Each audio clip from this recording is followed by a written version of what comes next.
In the middle of the night, a wounded mech runs through the city while trying to escape from the police. He collapses in an alley and laughs as he thinks he won't make it. Suddenly his spilled blood floats up and a mysterious hooded figure tells him that he'll keep him alive if Mech gives him his allegiance. Mech has no choice but to accept, so the stranger uses his power to lift him and seal the pact, which causes Mech's body to glow and yell in pain. When the cops finally make it to the alley, they find a torrent of blood on the wall. Soon chaos takes over the streets with people dying everywhere at the hands of monsters while the hooded stranger watches calmly and Jake screams. As huge flames burn everything down, it's revealed this is actually a vision of a monk named Chan. He immediately gathers his things and tells his master that his father, known as the necromancer Wichin, has returned to Earth, so he must leave to stop him. Meanwhile, Jake and his family arrive in Bangkok. They're supposed to be having a vacation, but Jake won't stop taking calls from work. His wife Prang scolds him and reminds him to prioritize his family, so Jake promises to do better while remembering his days as a street cop.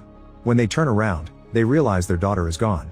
The couple desperately starts searching every corner of the city, and after running for a while they find Lu chatting with Chan on a bridge. They scold Lu for running on her own and thank Chan for taking care of her, only for Chan to surprise them by already knowing Jake's name and face. Chan says their meeting was destined and that Jake is the one born in death under a blood moon, calling him the keeper of the gates. He warns Jake that he'll face great challenges and lose everything, but Jake thinks Chan is just a crazy man and leaves with his family. Later at the mall, Lu gets ice cream on her t-shirt, so Prang takes her to the bathroom to wash up. At that moment, Mech enters the mall and bumps into a man, only to hand him his lollipop before taking out a gun to kill him. People panic and try running away while Mech continues to shoot at random, killing both shoppers and employees. There's a big crowd rushing to the exit, but Jake pushes through it to reach his family and tells them to hide in the bathroom while he tries to help. While Officer Eric arrives and starts making his way through the mall, Jake carefully sneaks around while telling people to stay hidden. When Mech gets distracted by a bloodstained doll, Jake comes out with his gun and asks Mech to drop his weapon. Mech looks unbothered while he uses his doll to talk to Jake in a childish voice, mocking him for being American and mentioning Lu and the ice cream. Jake threatens to kill Mech if he doesn't surrender, and Mech opens fire, forcing Jake to hide again. Hidden nearby, a crying girl is trying to use her phone, but Mech shoots her down. Outside, a whole team of cops and firemen surround the mall. Jake calls Mech insane to make him talk to the doll again, and once he's distracted, Jake comes out to shoot. Mech falls to his knees while Eric appears behind him, but he's still unbothered. He thanks Jake for killing him, saying now the ritual is complete and calling him the keeper. Suddenly Mech's body starts burning and it explodes, causing the whole building to shake. The smoke above the mall forms a roaring skull and flames are shot in every direction of the city. Prang drags Lu out of the bathroom and they rush outside, only to find a bus crashing and people attacking each other all over the place. Even the fireman is stabbing a person. The duo has no choice but to run back into the mall. While they carefully sneak around, they see a man continuously smashing a guy's head on a counter and a body at the front desk. A crazy man appears around the corner and tries to attack them, so Prang kicks a mannequin at him and hits him in the head with a plastic arm. Then Prang and Lu take the escalator, only to see more deranged men coming after them. Prang puts Lu on the outer edge of the escalator and makes her slide down while she takes the steps normally, using the mannequin arm to fight the incoming men. Lu makes it to the next floor and a guy grabs her, so a desperate Prang hurries to bring down an enemy and hits the other attacker to save her daughter. They run away and manage to find a back door just in time to see a bus stop. The driver comes out and is attacked by another person, triggering a fight. Prang tries to escape with Lu, but she finds violence, weapons, fires, and car crashes at every corner. After lots of running, they manage to hide inside a grocery store. Prang's cell phone isn't working, so she carefully sneaks around and ignores the body at the counter to use the store's phone, but it isn't working either. At that moment, a monstrous man enters the shop and throws a few products before checking on the body. Then he starts searching the place, so Lu has to keep moving to stay hidden. Unfortunately, she gasps when a body hits the window outside and the stranger finds her.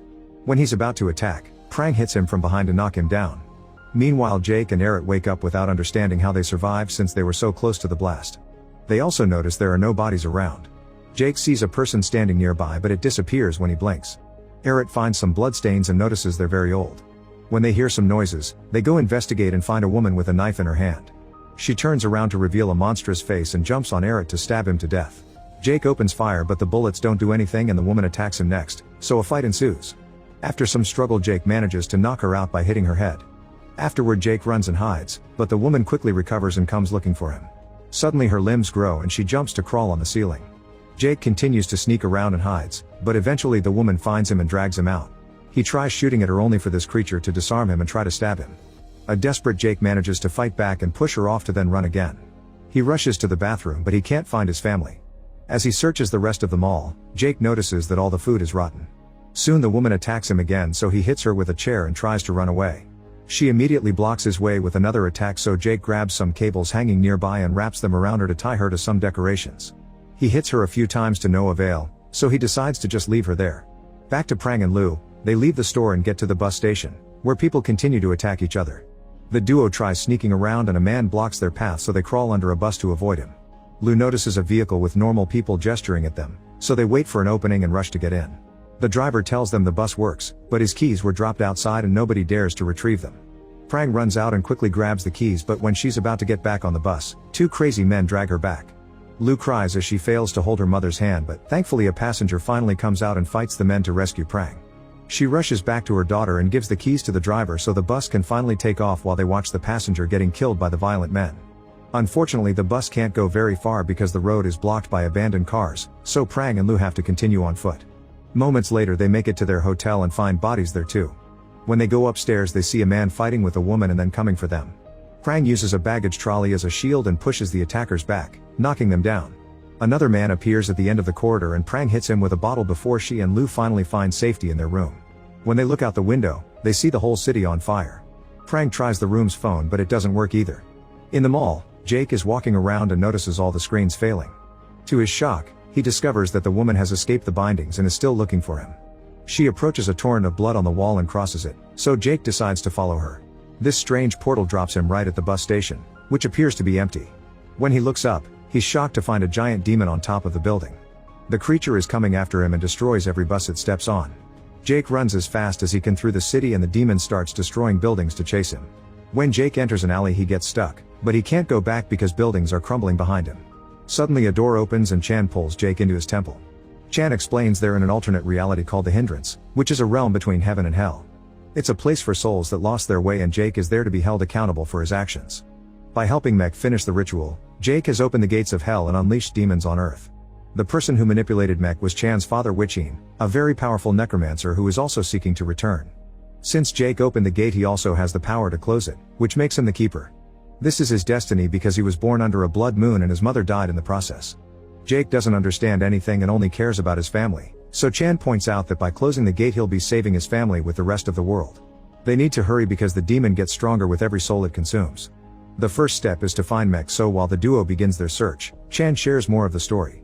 Wichin used to be a very greedy monk who stole his master's scriptures, which corrupted his soul and destroyed his physical human body.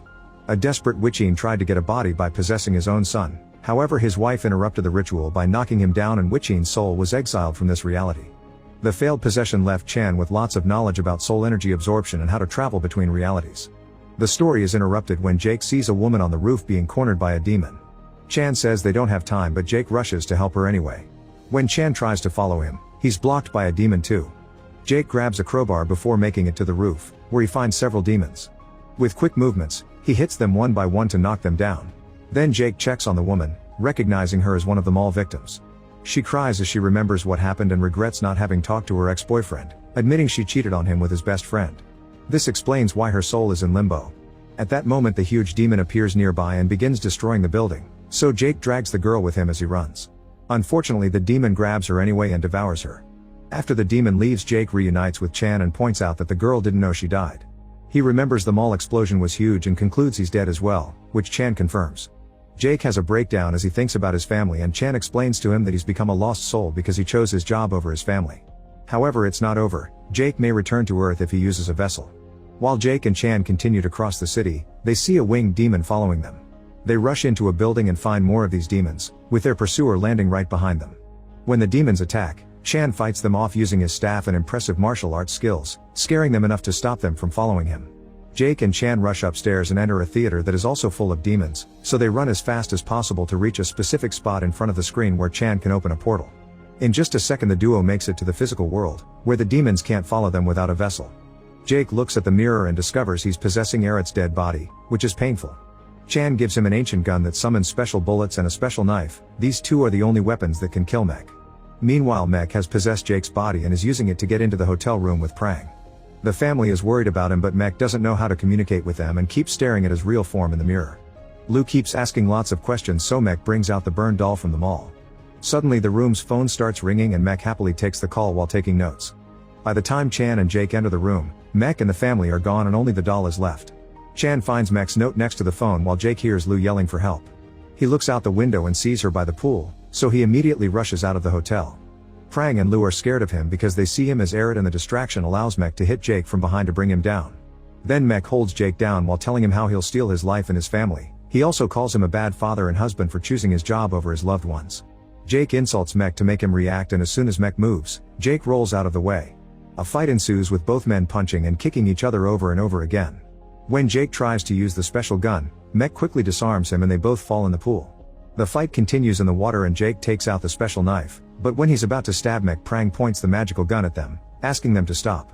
Both men claim to be the real Jake and Prang doesn't know what to do.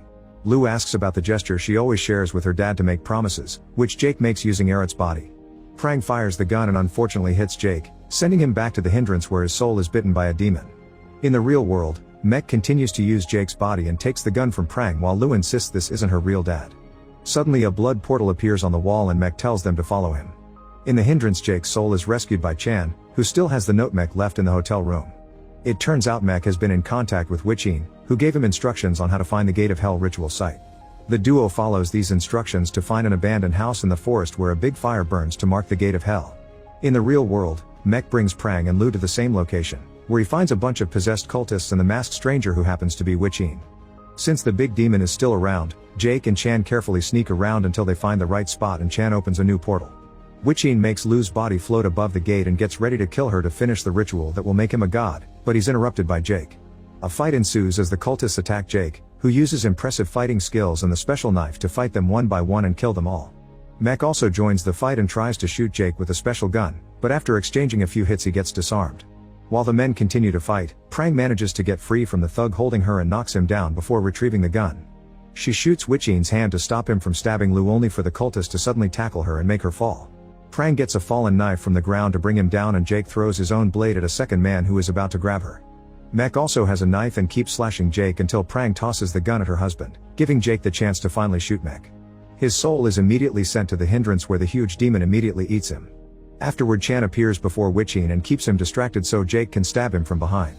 Before dying, Witchin reveals that the only way to close the gate is for Jake to cross it. Chan explains he had hoped to find an alternate way, but there isn't one. Accepting his fate, Jake goes to say goodbye to his family and apologizes for not being there for them before. He shares one last hug with them before walking to the fiery gate, which instantly transports him to hell. Jake's body burns when he reaches the gate on the other side, effectively closing it. The physical world goes back to normal and Prang takes Lou to stay at her grandmother's house. Sometime later, a mysterious woman uses her power on the gate. Make sure to subscribe and turn on notifications so you can watch more videos like this. Thanks for watching.